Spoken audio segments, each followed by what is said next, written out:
La siguiente información es importante saberla. Por muchos siglos se han creado distintas doctrinas, dogmas y religiones en base a malas traducciones. En este video que ves en pantalla se explica muchas de estas palabras que se han traducido de manera mala. A partir de esos malentendidos se han creado varias religiones, como el cristianismo, que se ha alejado realmente de lo que ha significado esas palabras en el contexto en el cual se escribieron. Por ejemplo, se explicó en ese video que la palabra Dios en el Viejo Testamento no significaba como un ser singular. Se escribía con la palabra Elohim y Elohim se debe traducir como plural. Esto no lo digo yo, esto lo dicen estudiosos como Mauro Biglino, el mismo César Silva o Paul Wallis, lingüistas del hebreo que llevan ya años explicando todas estas cosas. Por lo tanto, se debe de traducir como dioses o poderosos, pero nunca como Dios, no como un ser singular. Igualmente, cuando vemos la palabra eterno, altísimo, omnipotente, no se deben traducir así, ya que todas estas palabras tienen una connotación espiritual y mística que para nada tuvieron que ver en los tiempos en los cuales fueron escritos, como por ejemplo la palabra eternidad, que actualmente se entiende como un tiempo sin fin, y en realidad en el pasado esta palabra viene del hebreo olam, tiene la connotación de algo espacial y no temporal, que significa lugar indefinido. Pero lo más impactante y hasta tergiversado fue desvirtuar completamente la palabra kabod y roash, que significa la gloria de Dios y el Espíritu de Dios respectivamente, según lo que se entiende hoy en día. El libro de Éxodo, sobre todo del capítulo 33 y 34, Moisés le dice a Dios: tengo que ver tu gloria, tengo que ver tu kabod. Recordemos que Moisés logró ver cara a cara a Dios como si fuera un amigo. Es curioso porque el texto es tan exacto y descriptivo que luego los que interpretan la Biblia dicen que eso debió haber sido de otra forma, ya que nadie puede ver a Dios y vivir, como dice la Escritura. La pregunta es, ¿cómo puede entonces Moisés ver a Dios cara a cara y seguir viviendo? Aquí entran cualquier tipo de religiones a dar sus explicaciones, porque en vez de dejar y entender el texto tal como fue escrito, como Moisés vio cara a cara a Dios como si fuera otra persona, sin intermediarios, estos, los intérpretes, tienen la necesidad de darle una interpretación mística y espiritual que nunca tuvo el texto.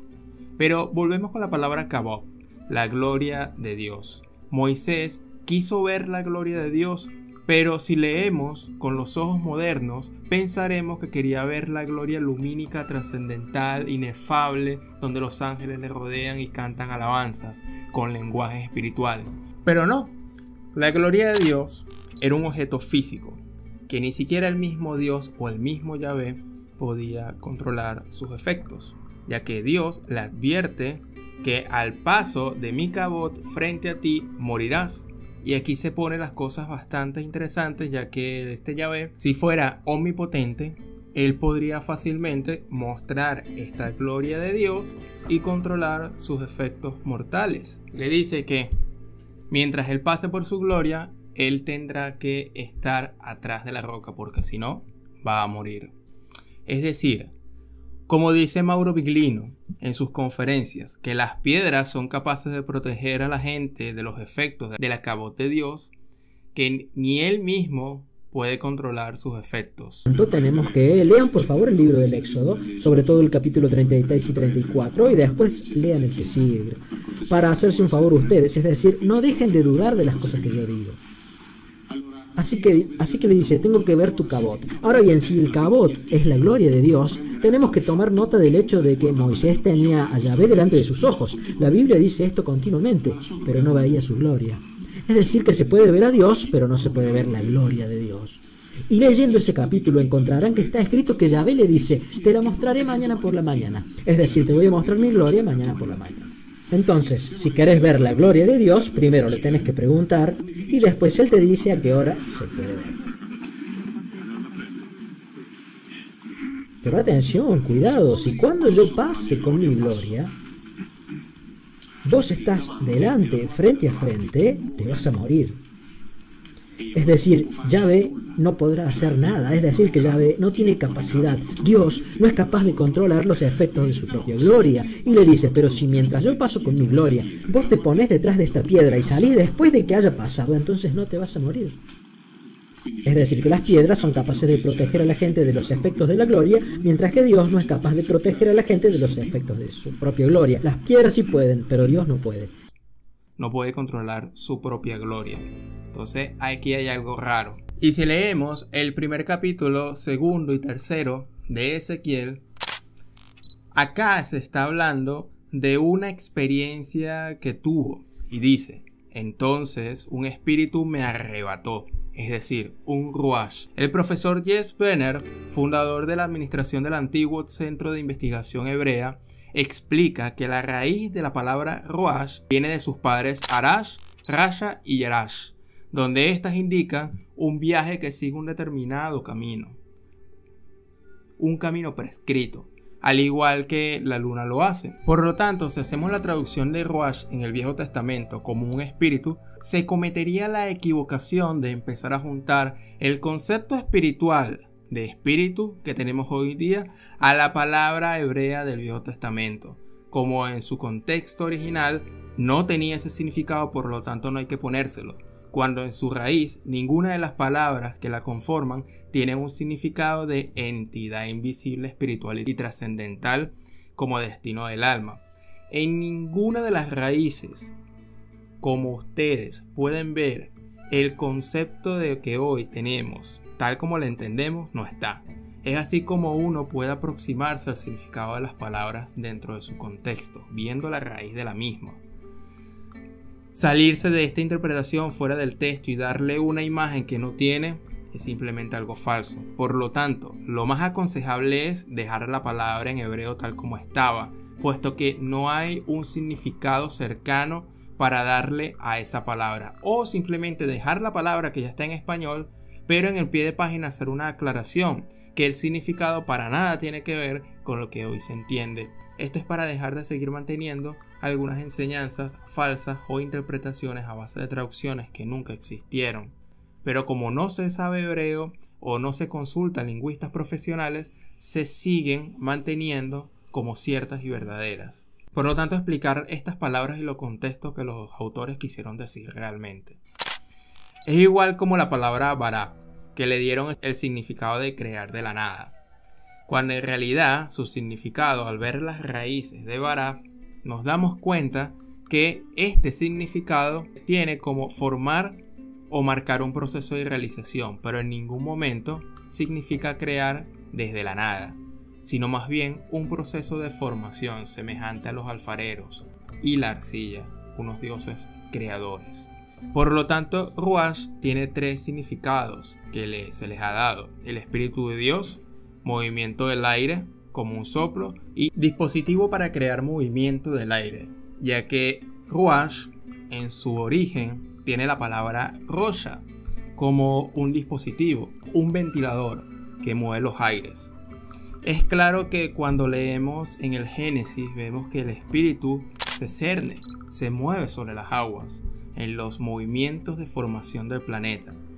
Esa palabra se cerne en hebreo es merajafet, que significa se cerne como un halcón, y se usa precisamente esta analogía del halcón porque ellos se mueven sin mover las alas en el desplazamiento del aire, y esta descripción nos da a entender una idea más aproximada de su significado, que el espíritu no es trascendental ni eterno de Dios, sino que es un objeto que tiene el poder de mover los vientos y crear vórtices y separar el agua de los continentes. Seguimos con Éxodo 13:21, que dice: el Señor iba delante de ellos, de día una columna de nube para guiarlos por el camino, y de noche una columna de fuego para alumbrarlos, a fin de que anduvieran de día y de noche.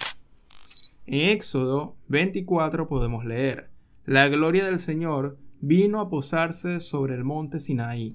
Durante 6 días la nube lo cubrió, y al séptimo día el Señor llamó a Moisés desde la nube. En Segunda de Reyes 2:11 podemos leer que mientras iban caminando y conversando Elías y Eliseo, de pronto apareció un carro de fuego tirado por caballos de fuego. Pasó entre los dos hombres para separarlos y Elías fue llevado al cielo por un torbellino. Y al leer Salmos vemos que claramente no había un solo carro de fuego, habían cientos de miles, millares de carros de fuego como este, objetos que hacen estruendos y torbellinos. Esto está en Salmos 68:17. Los carros de Dios se cuentan por veintenas de millares de millares. En otras palabras, lo que trata el texto en literal nos habla claramente de objetos, unos más importantes que otros, que le podían ver teniendo efectos físicos sobre la naturaleza, e incluso efectos mortales. Eran objetos donde podían elevarse, posarse y donde los seres humanos incluso podían entrar. Bueno, algunos elegidos de Yahvé, ya que Moisés entró para recibir los mandamientos y Elías entró para ser llevado por este objeto. Y si leemos el libro de Enoc, en este libro ya es otro nivel porque se encuentran grandes descripciones como el libro de Ezequiel, haciendo descripciones de vigilantes de estas naves y decían cosas muy descriptivas. Ahora bien, la pregunta que todos nos hacemos es, ¿por qué si todo está tan bien claro? ¿Por qué si todo es así de que el espíritu era un objeto? ¿Por qué sigue habiendo en el imaginario de que el espíritu es trascendental y eterno?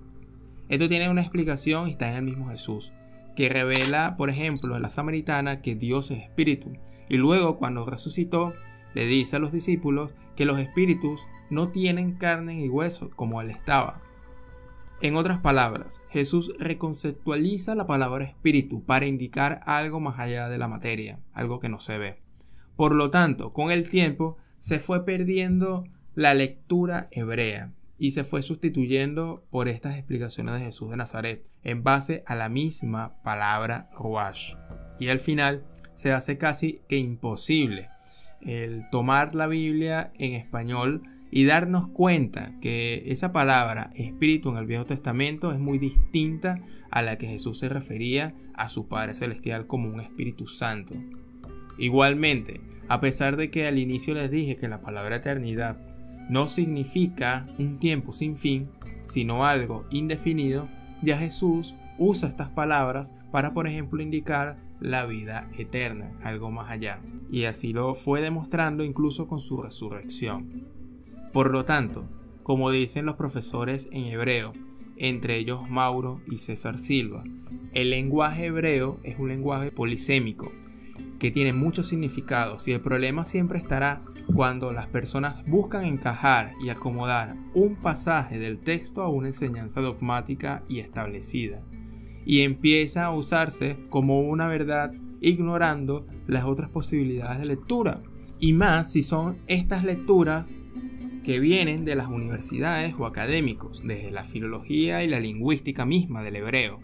Prefieren estas doctrinas ignorar todo esto y abrazar por completo la lectura que tiene mucho tinte dogmático y para nada científico.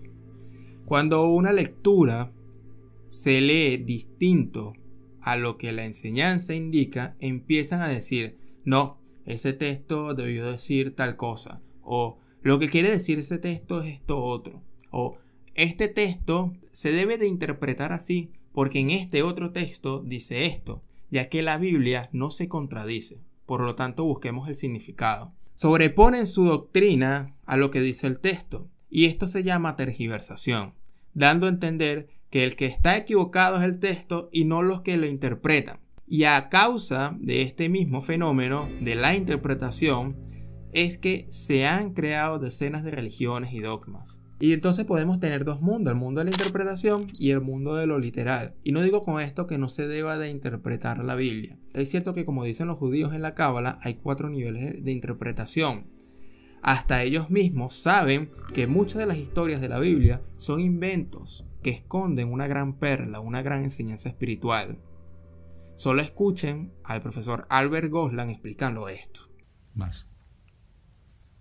Dice que no debemos tomar literal la Torá.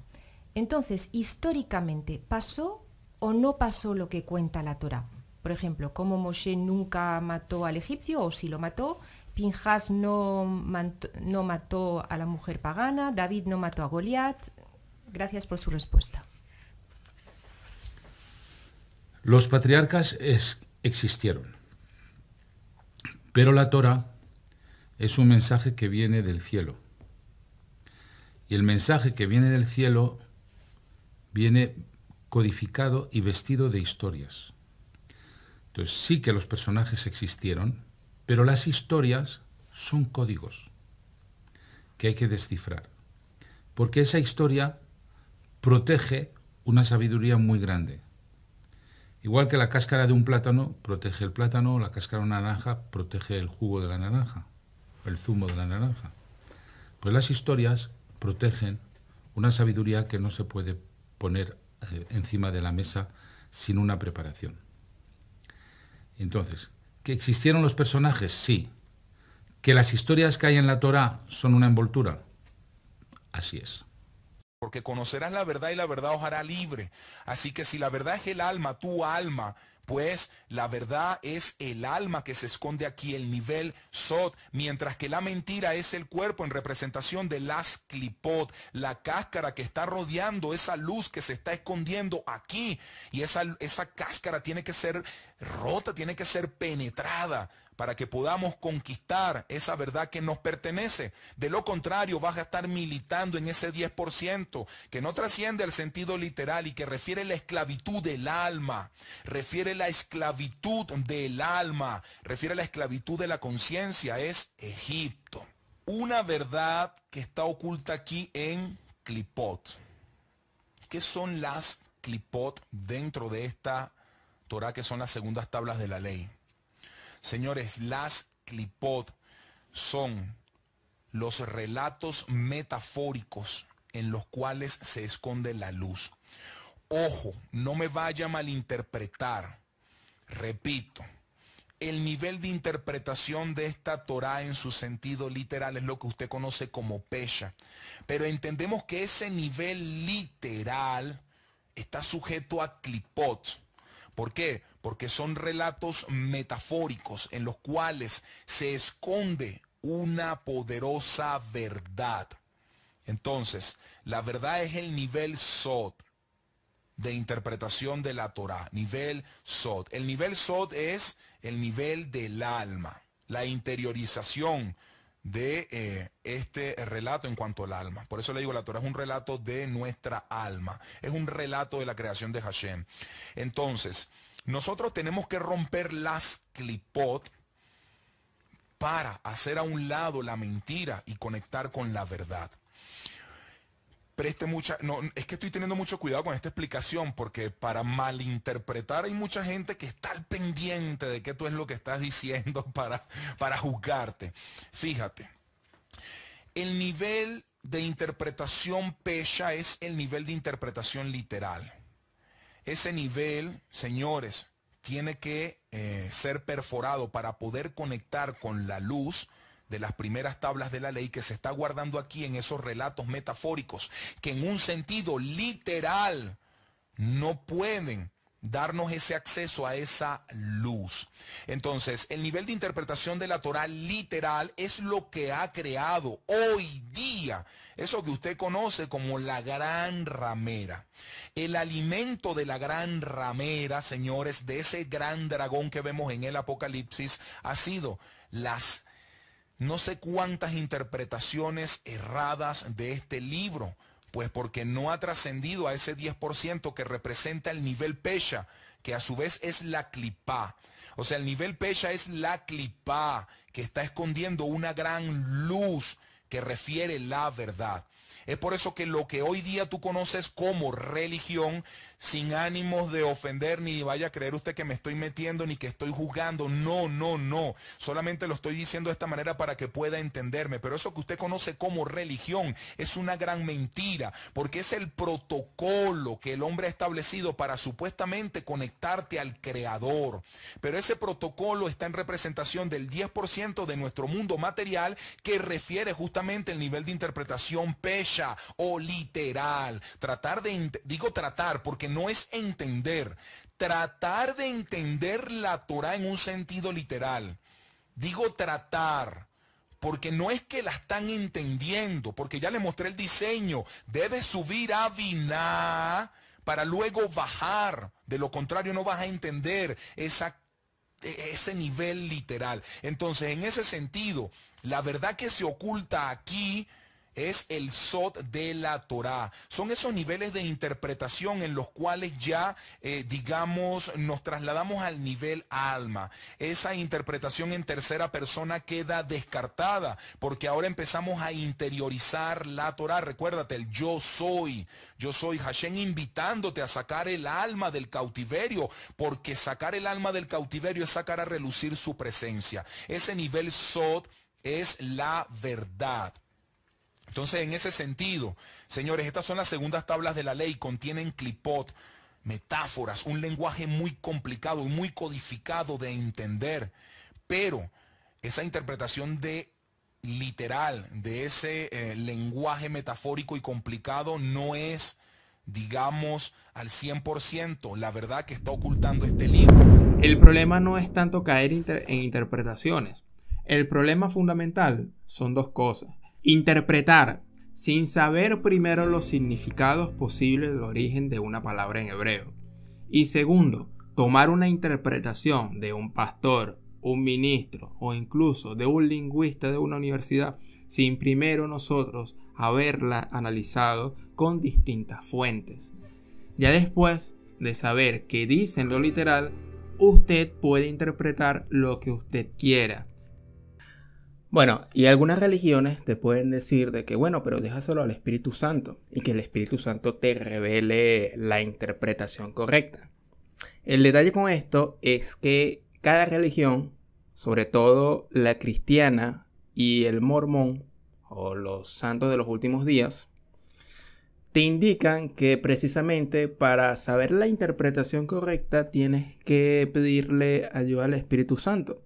El dilema está: ¿a qué interpretación se va a avalar el espíritu, el espíritu interior? ¿Al del mormón? ¿Al del testigo de Jehová? ¿Al del cristianismo? ¿Al adventista? ¿Al judío? Avalan la realidad o la verdad de un texto mediante una interpretación que al final es subjetiva, porque de ser cierto en parte de que el Espíritu Santo da la interpretación correcta, todos tendrían la interpretación correcta, la interpretación verdadera. Y eso por ahora no está sucediendo. Más bien es todo lo contrario. Más bien hay muchas interpretaciones, muchos inicios de muchas religiones y como que no hay una ejad. Ejad en hebreo significa unidad. No hay una unidad interpretativa o no hay una unidad por lo menos de comprensión de un texto, sino que cada uno tiene una interpretación distinta. Y esto es bastante grave. Es por eso que antes de irnos a lo interpretativo, tendríamos que ir primero a ver si realmente en lo literal estas palabras que están en disputa realmente es lo que significan. O si no, hay que hacer una gran revisión, pero como dije, con lingüistas, filólogos y entre otros estudiosos y académicos. No es tanto para destruir la fe o ya volvernos agnósticos o ateos, que algunas personas ya se vuelven a raíz de estos problemas, sino simplemente tener una interpretación más limpia, por lo menos en la búsqueda personal, dentro de la experiencia interna de encontrar a Dios y ir por la vida en pos de las enseñanzas que en este caso Jesús de Nazaret nos dio. Pero esto es urgente atender. Seguimos.